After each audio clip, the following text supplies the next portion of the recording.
दोस्तों, क्या आप सोच सकते हैं कि किसी को ऐसी सजा दी जाए जिसे सुनकर ही रोंगटे खड़े हो जाएं? इतिहास में ऐसे काले पन्ने दर्ज हैं जहां इंसानियत को रौंदकर क्रूरता की सारी हदें पार कर दी गईं। कभी जिंदा रहते हुए खाल उतार दी जाती थी तो कभी गर्म धातु के बैल में तड़पाया जाता था। इन सजाओं का मकसद सिर्फ मौत देना नहीं था, बल्कि हर पल को एक दर्दनाक यातना में बदलना था। आज हम आपको इतिहास की उन 5 सबसे खतरनाक सजाओं के बारे में बताएंगे जिन्हें जानकर आपकी रूह कांप उठेगी।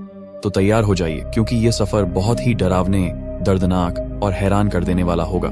लेकिन दोस्तों, वीडियो को शुरू करने से पहले चैनल को सब्सक्राइब जरूर कर ले, क्योंकि वह आपके लिए फ्री होता है और हमें उनसे बहुत मदद मिलती है। और दोस्तों, हमारा एक दूसरा चैनल भी है, टू पोएट और हिस्ट्री, जहां पर आपको ऐसे ही दिल दहला देने वाली घटनाओं के बारे में जानने को मिलेगा। इसलिए हमारी इस चैनल को भी सब्सक्राइब जरूर करें। मैंने डिस्क्रिप्शन में इस चैनल का लिंक दिया है, वहां से जाकर आप इसे सब्सक्राइब कर सकते हैं और वीडियो का आनंद ले सकते हैं। तो चलिए शुरू करते हैं। Number 1, flying.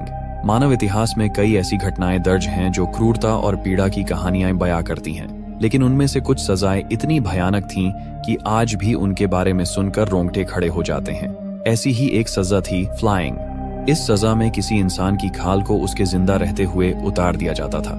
तो आइए जानते हैं इस भयानक सजा की पूरी कहानी और इसके इतिहास को जानने की कोशिश करते हैं। फ्लाइंग एक ऐसी सजा थी जिसमें पीड़ित के शरीर की खाल को जिंदा रहते हुए उतारा जाता था।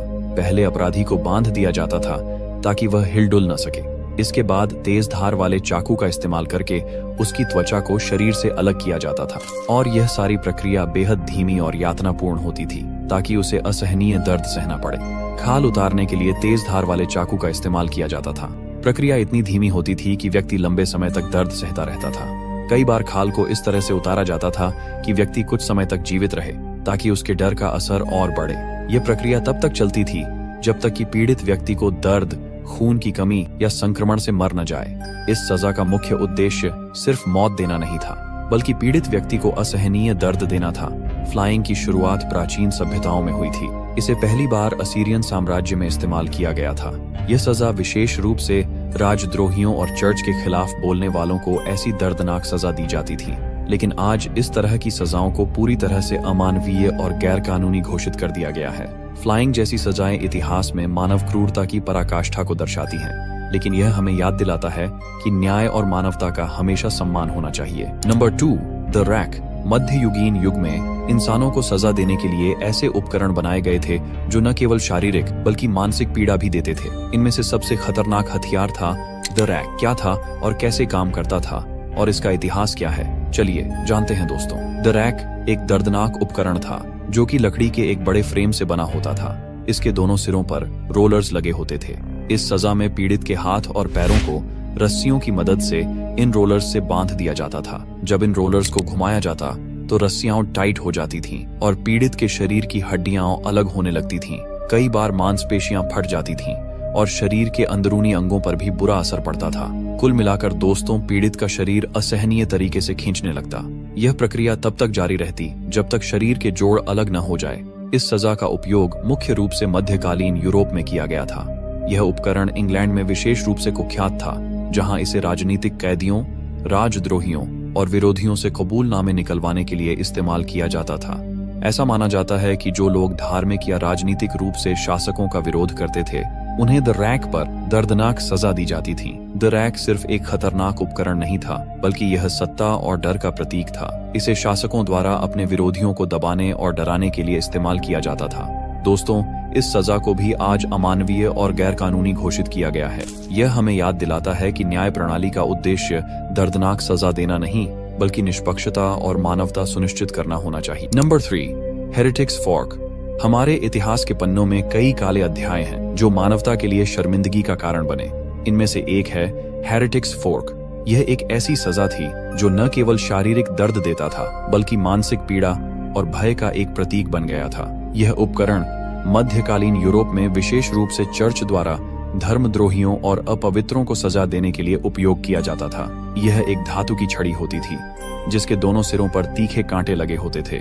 इन कांटों का उद्देश्य पीड़ित लोगों के शरीर को मजबूर करना था ताकि वह ऐसी हरकत न कर सके। जब यह सजा किसी पर लागू की जाती थी तो इस उपकरण का एक कांटा पीड़ित की ठोड़ी के नीचे रखा जाता था और दूसरा कांटा उसकी छाती में दबाया जाता था। इस स्थिति में व्यक्ति को पूरी तरह से स्थिर रहने के लिए मजबूर किया जाता था। यह स्थिति इतनी दर्दनाक होती थी कि पीड़ित के लिए बिना हरकत किए रहना असंभव हो जाता था। यदि वह हिलता या हिलने की कोशिश करता तो वो कांटे उसके शरीर में घुस जाते, जिससे दर्द और बढ़ जाता। यह तरीका धर्मद्रोहियों और अपवित्रों से कबूलनामा लेने के लिए इस्तेमाल किया जाता था। कई बार यह शारीरिक पीड़ा इतनी अधिक होती थी कि लोग झूठे आरोपों को स्वीकार कर लेते थे केवल इस दर्द से बचने के लिए। हेरेटिक्स फोर्क का भय इस हद तक फैल चुका था कि इसका नाम सुनते ही लोग डर जाते थे। हालांकि ये क्रूर उपकरण आज इतिहास का हिस्सा बन चुका है। तो चलिए आगे बढ़ते हैं। Number 4, brazen bull. इतिहास में ऐसी कई दर्दनाक सजा दी गई जो आज भी सुनने मात्र से रोंगटे खड़े कर देती हैं। इनमें से एक था ब्रेजन बुल। ये ऐसा उपकरण था जो अपने क्रूर और भयानक तरीके से सजा देने के लिए जाना जाता था। ब्रेजन बुल एक खतरनाक उपकरण था जो एक बड़े धातु के बैल के आकार का बनाया गया था। इसे ठोस पीतल या कांसे से निर्मित किया जाता था। इसमें पीड़ित लोगों को इसके अंदर बंद कर दिया जाता था और नीचे आग जला दी जाती थी, और फिर जैसे जैसे धातु गर्म होती थी तो पीड़ित को अंदर भयंकर जलन और दर्द का सामना करना पड़ता था। ब्रेजन बुल के अंदर आवाज को इस तरह से डिजाइन किया गया था कि पीड़ित की चीखें बैल की दहाड़ जैसी सुनाई दें। यह न केवल पीड़ित के लिए बल्कि देखने वालों के लिए भी एक भयावह अनुभव होता था। ब्रेजन बुल को पहली बार प्राचीन ग्रीस में बनाया गया था। इसे सिसिली के राजा फेलारिस के आदेश पर ग्रीक आविष्कारक पेरिलस ने डिजाइन किया था, और राजा ने इस उपकरण का उपयोग अपने विरोधियों और दुश्मनों को क्रूर सजा देने के लिए किया। और ऐसा कहा जाता है कि जब पेरिलस ने इस उपकरण को बनाया और राजा को इसके उपयोग का तरीका समझाया तो राजा ने सबसे पहले पेरिलस को ही इस उपकरण में बंद करवा दिया और नीचे आग लगा दी थी। पीड़ित की चीखों को बाहर आने से पहले बैल की संरचना में गूंजाया जाता था, जिससे यह एक भयंकर दहाड़ जैसी सुनाई देती थी। इस उपकरण का उद्देश्य केवल मौत देना नहीं था, बल्कि सजा को एक भयानक मनोरंजन के रूप में प्रस्तुत करना था। हालांकि इसे आज के समय में ब्रेजन बुल जैसे उपकरणों को पूरी तरह अमानवीय और गैर कानूनी घोषित कर दिया गया है। ब्रेजन बुल जैसे उपकरण इतिहास में मानव क्रूरता की चरम सीमा को दर्शाते हैं, लेकिन यह इतिहास हमें यह भी सिखाता है कि मानवता को बेहतर बनाने के लिए हमें क्रूरता और अन्याय के खिलाफ खड़ा होना चाहिए। Number 5, boiling alive. यह सजा एक अत्यंत भयानक और दर्दनाक प्रक्रिया थी जिसमें दोषी व्यक्ति को उबलते हुए तरल पदार्थ जैसे पानी या तेल में धीरे धीरे डुबोकर मरने के लिए छोड़ दिया जाता था। इस प्रक्रिया में सबसे पहले दोषी व्यक्ति को बांधकर या मजबूर करके एक बड़ी कड़ाही या हौज में डुबो दिया जाता था। फिर उसमें उबलता हुआ पानी या तेल भरा जाता था। फिर उस व्यक्ति का शरीर उबलते हुए तरल में धीरे धीरे डुबोया जाता था, जिससे उसकी त्वचा जलने लगती थी और दर्दनाक बबल्स उभरते थे। अगर वह व्यक्ति जीवित रहता तो शरीर अंदर से जलकर पूरी तरह से नष्ट हो जाता था। यह सजा सिर्फ शारीरिक दर्द नहीं देती थी, बल्कि यह मानसिक रूप से भी व्यक्ति को तोड़ देती थी। उबलते हुए तरल का तापमान इतना अधिक होता था कि यह पीड़ित के लिए पूरी तरह से स्थिर रहना असंभव बना देता था। हर हलचल से उसका दर्द और बढ़ जाता था। यह प्रक्रिया इतनी दर्दनाक होती थी कि पीड़ित को असहनीय जलन और शारीरिक क्षति होती थी। यह सजा मध्यकालीन यूरोप में विशेष रूप से इंक्विजिशन और धार्मिक उत्पीड़न के दौरान धर्मद्रोहियों, जादू टोना करने वालों और अन्य गंभीर अपराधियों को दी जाती थी। उस समय इस सजा को एक उदाहरण के तौर पर इस्तेमाल किया जाता था ताकि समाज में भय और डर फैल सके। यह सजा सिर्फ यूरोप तक सीमित नहीं थी, कुछ एशियाई देशों में भी इसी तरह की क्रूर सजा दी जाती थी। हालांकि यह सजा आज पूरी तरह से बंद कर दी गई है। यह हमें यह याद दिलाती है कि हमें किसी भी समाज में इंसानियत और मानवाधिकारों का सम्मान करना चाहिए। तो दोस्तों, आपका दिल से धन्यवाद क्योंकि आपने यह वीडियो पूरा देखा। अगर आपको हमारा यह वीडियो जानकारीपूर्ण लगा है तो इसे लाइक जरूर करें, अपने दोस्तों के साथ शेयर करें और हाँ, चैनल को सब्सक्राइब करना बिल्कुल न भूलें क्योंकि यह आपके लिए फ्री है और हमें इससे बहुत मदद मिलती है। तो दोस्तों, फिर मिलेंगे एक और दिलचस्प वीडियो के साथ। तब तक के लिए बाय।